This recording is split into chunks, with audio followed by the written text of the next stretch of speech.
बेतिया से राजीव रंजन भी हमारे साथ मौजूद है। राजीव, ये पोस्टर है या नीतीश कुमार को लेकर जिस तरीके की बातें की जा रही हैं, जो घटनाएं सामने आ रही हैं, इन सबका क्या असर होगा? और साथ ही आरजेडी की तरफ से एक बार फिर से आरक्षण का मुद्दा पुरजोर तरीके से उठाया जा रहा है। कल संसद के बाहर खास टी शर्ट पहन के प्रोटेस्ट किया गया है।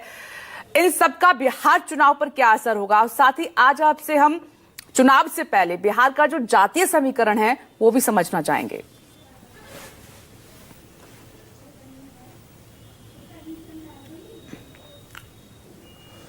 देखिए विपनेश, हाल के दिनों में बिहार के मुख्यमंत्री नीतीश कुमार के कई ऐसे वीडियो और कई ऐसी घटनाएं सामने आई हैं जिनसे विपक्ष सवाल उठाता है कि वो ऐसी चीजें हो जाती हैं जिससे ये उनके ऊपर सवाल उठता है कि उन्हें कुछ याद रहता है, या ऐसे समय में उन्होंने ऐसे बयान या ऐसी भाव भंगिमाएं उनकी कैसे आई। ये सवाल लगातार इधर कई वीडियोज में आप देख सकती हैं।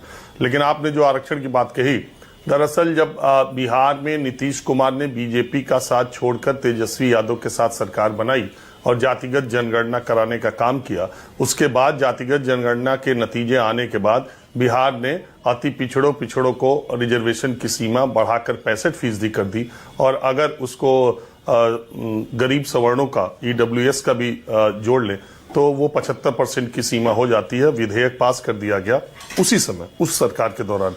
हालांकि बाद में इसे हाईकोर्ट ने 50% से कैप ज्यादा होने की वजह से इस पर रोक लगा दी। बिहार सरकार सुप्रीम कोर्ट भी गई, सुप्रीम कोर्ट ने भी उस रोक को बरकरार रखा। मामला यही है।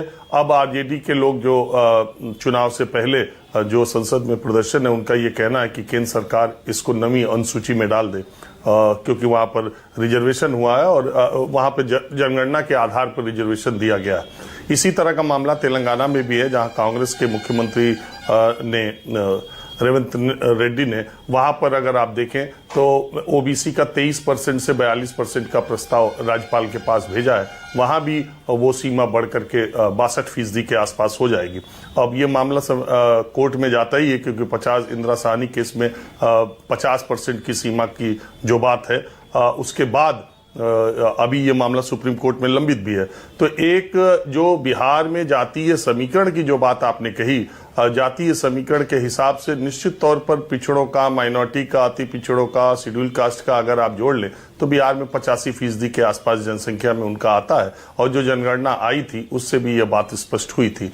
जनगणना के आधार पर रिजर्वेशन देने के जो कई मामले अगर आप देखेंगे तो उसमें एक आधार देने का जो पूछा जाता है, उसको बिहार सरकार ने, तत्कालीन बिहार सरकार ने जनगणना को एक आधार बनाया था। इस चुनाव से पहले आरजेडी उसको एक मुद्दे के तौर पर ले रही है, क्योंकि फिर नीतीश कुमार ने पाला बदल के बीजेपी के साथ सरकार बना ली और वो मुद्दा वहीं का वहीं दब गया। एक तो कोर्ट में होने की वजह से, कोर्ट के स्टे होने की वजह से, और दूसरे अब चुनाव से पहले आरजेडी इस मामले को उठाना चाहती है। जी, सामने चुनाव है तो मुद्दे ये उठने ही हैं।